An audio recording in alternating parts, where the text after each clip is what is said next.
नमस्कार। स्वागत है आपके पसंदीदा चैनल दीपांकर टेल्स पर।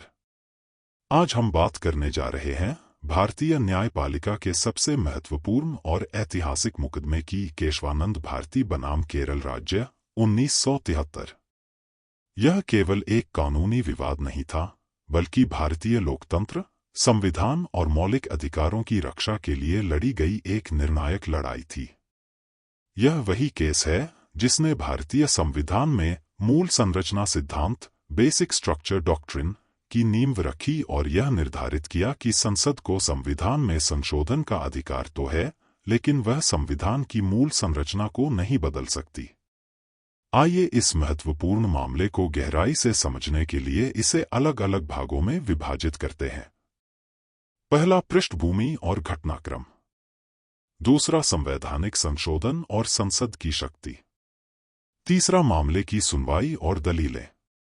चौथा, ऐतिहासिक फैसला और मूल संरचना सिद्धांत।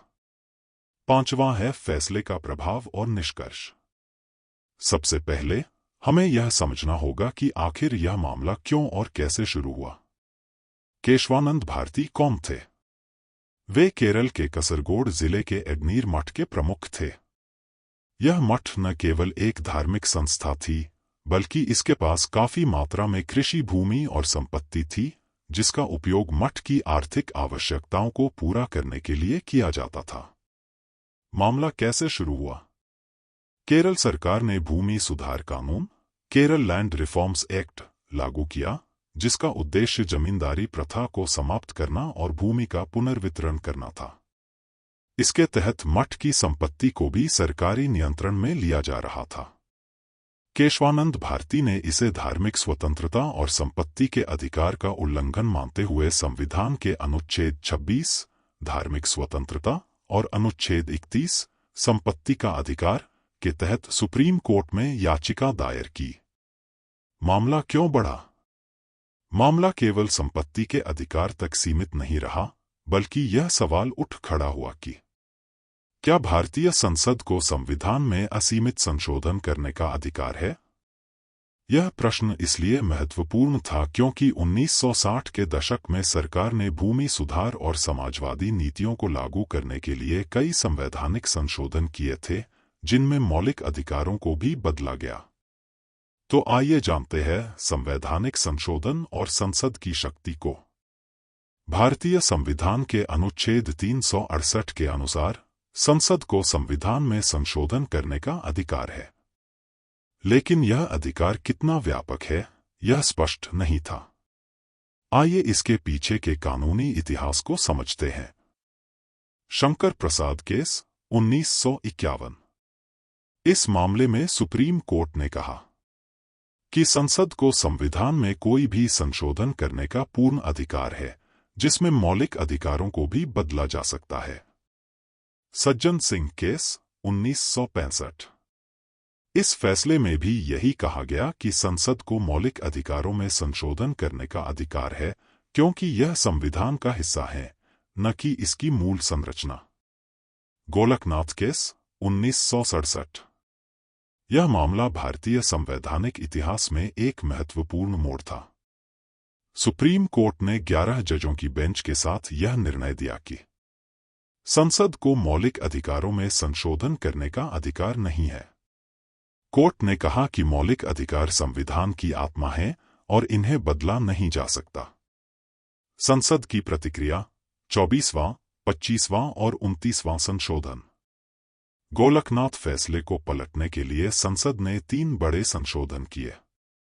पहला है 24वां संशोधन 1971। संसद को संविधान में कोई भी संशोधन करने का स्पष्ट अधिकार दिया गया, जिसमें मौलिक अधिकारों को भी बदला जा सकता है।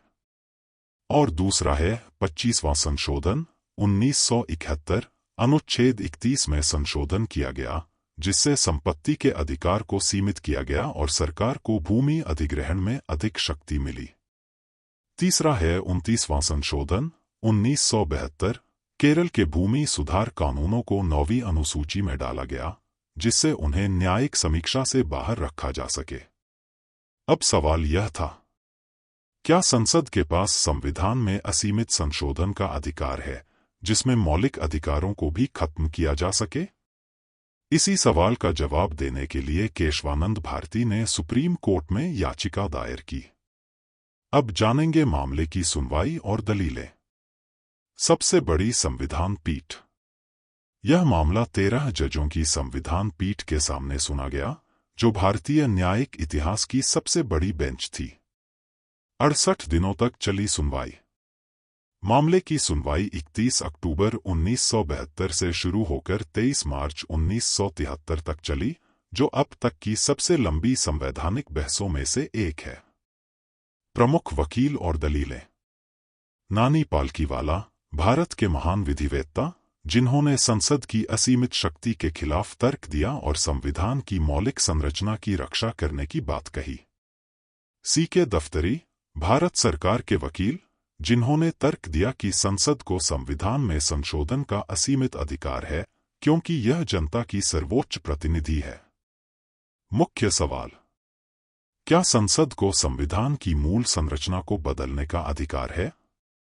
क्या मौलिक अधिकारों में संशोधन किया जा सकता है? न्यायपालिका और विधायिका के बीच शक्ति का संतुलन कैसे बना रहे? अब जानेंगे ऐतिहासिक फैसला और मूल संरचना सिद्धांत। 24 अप्रैल 1973 सुप्रीम कोर्ट ने 7 पक्ष और 6 विपक्ष के बहुमत से ऐतिहासिक फैसला सुनाया। संसद को संविधान में संशोधन का अधिकार है, लेकिन वह संविधान की मूल संरचना, बेसिक स्ट्रक्चर, को नहीं बदल सकती। मूल संरचना में लोकतंत्र, न्यायपालिका की स्वतंत्रता, संघीय ढांचा, मौलिक अधिकार, धर्मनिरपेक्षता, कानून का शासन जैसी अवधारणाएं शामिल हैं। अब जानेंगे इसके फैसले का प्रभाव और निष्कर्ष।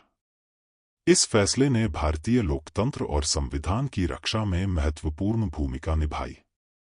यह सुनिश्चित किया कि कोई भी सरकार संविधान की मूल भावना को समाप्त नहीं कर सकती। मूल संरचना सिद्धांत न्यायपालिका की शक्ति और संविधान की स्थिरता का प्रतीक बन गया। तो इसका निष्कर्ष यह निकलता है कि केशवानंद भारती केस भारतीय न्यायिक इतिहास का मील का पत्थर है, जिसने यह स्थापित किया कि संविधान भारतीय लोकतंत्र की आत्मा है और उसकी मूल संरचना को कोई भी शक्ति नहीं बदल सकती। अगर आपको यह वीडियो पसंद आया हो तो लाइक, शेयर और सब्सक्राइब जरूर करें। मिलते हैं अगले एपिसोड में, तब तक के लिए नमस्कार।